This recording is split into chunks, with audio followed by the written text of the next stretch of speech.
Start where you are, with what you have and who you are. Although Sara Blakely had no experience of the clothing industry, when she got the idea for what we now know as Spanx, she started to meet with people from that industry and looking for possible investors for her idea. The average person would say that because of their lack of knowledge and experience in a particular industry, they're not ready.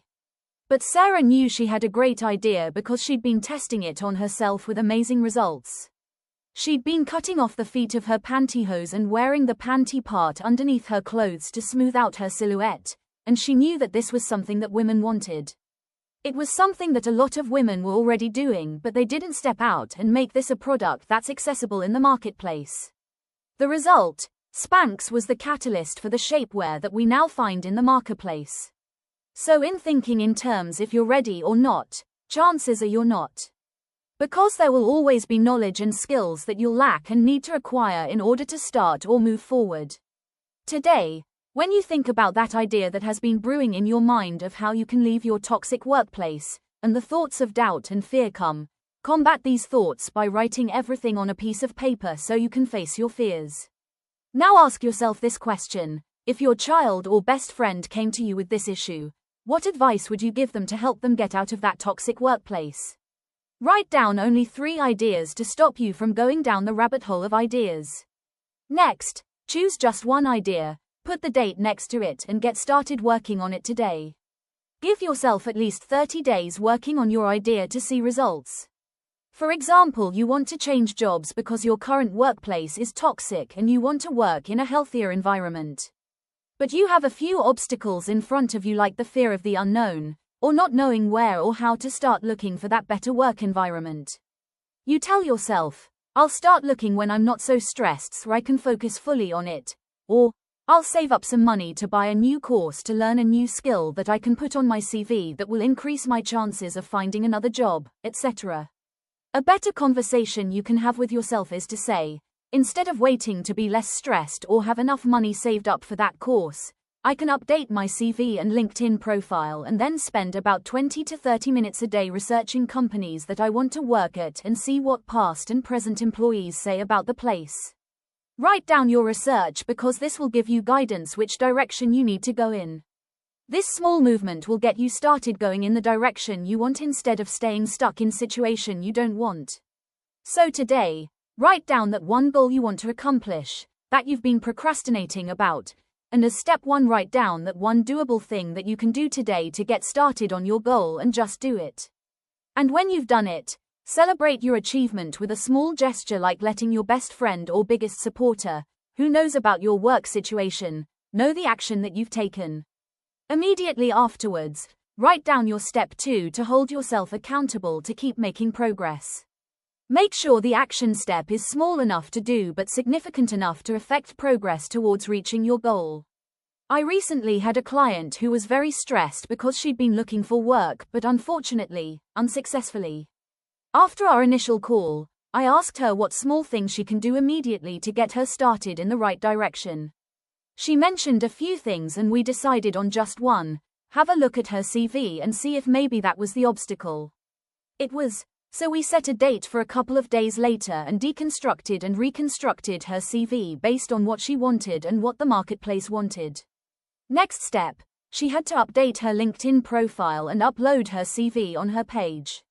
I'm happy to say that she got 2 job offers working part-time for 2 companies, and she decided to take both jobs because together they made up a full work week. After a while, the one company offered her a permanent position which she took. So now she's working full-time for them. The second success tip is to develop the discipline of consistency. Remember, this is about you, your life, your career, your well-being and your money.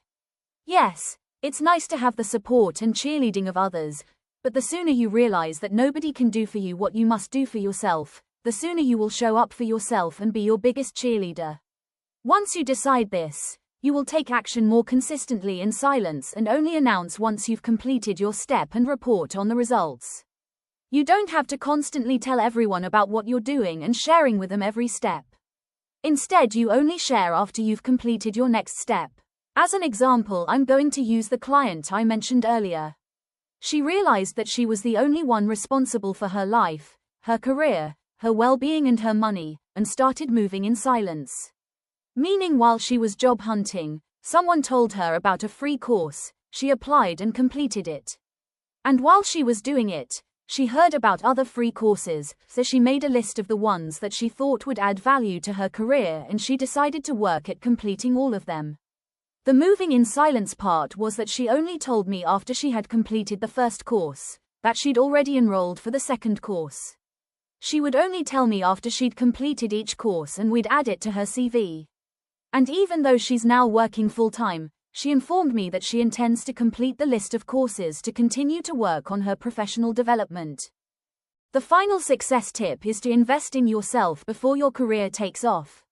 This is difficult for most of us to do because our instincts and logic tell us to invest in a sure thing or wait until we have the resources to make that full investment. But we all know what happens when we wait before we take action. Days turn into weeks, weeks turn into months, months turn into years, years turn into decades of waiting.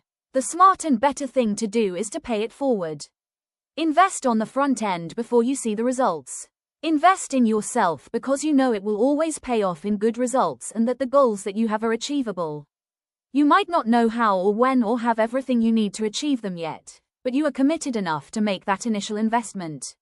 For example, you might not be able to afford to hire a career coach right now to help you find that new job in that amazing company, but you can afford to pay one to assess your CV and LinkedIn profile and update these two crucial tools.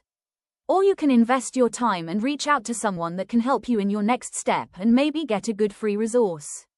Or you can go online on YouTube or LinkedIn and look for free resources on how to update your CV and LinkedIn profile and do a bit of DIY. Another client that was just starting out in her career told me that she'd been looking for work for many months with no success. She'd gone the CV DIY route, but after multiple job applications and interviews with nothing but crickets afterwards, she knew that she needed help with her CV, but she said she couldn't afford to pay for it because she had no money.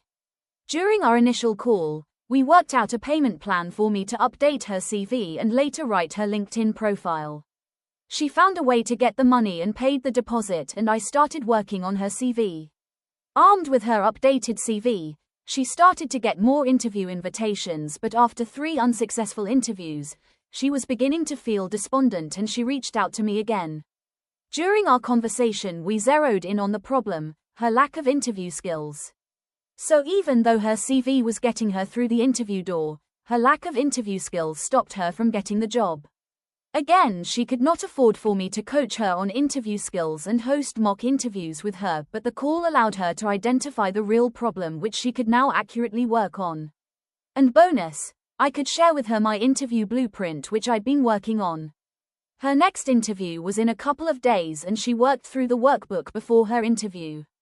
About a week went by before I remembered about her interview, and I just sent her a quick WhatsApp message to check on her interview, and she happily informed me that she'd started working the previous Monday. She'd been so excited and happy that she'd completely forgotten to update me. When I asked her how the interview blueprint had helped her, she told me that because the workbook gave her understanding of the interview process and focused on the mindset of the interviewer and interviewee, it gave her an understanding of why the interviewer was asking certain questions, which took her focus off answering the interview questions correctly and onto answering them from viewpoint of how she can be the solution in the role they're hiring for. This helped her to be more relaxed during the interview because she wasn't focused on remembering rehearsed answers, which allowed for a more natural conversation. I shared this testimonial to show you that the investment required is not always money. Sometimes it's you overcoming your apathy or fear and reaching out to someone you think can help you. Sometimes it's you investing your time to work through a resource that can help you in your next step. Instead of waiting until you get the money for that specific course or coach, think of ways of how you can invest right now to get you moving in the right direction. That will bring in the money so you can invest in yourself by hiring that professional development coach that will help you propel your career to the next level. Just one positive action in the right direction will create a life-changing ripple effect for the rest of your life. When you start to think differently about your overall success and start to invest in what you know to be the best for you, you will start to see the results. Whichever one it is, ultimately the investment is up to you. Let me know in the comments, Which of these success habits are you going to implement today in order to achieve the career goals that you say you want? If you found the information helpful, please like and share with others to help them as well. And if you are serious about your professional development, subscribe to the channel and hit the notification bell so that when I upload new videos, you will be notified. Till next time.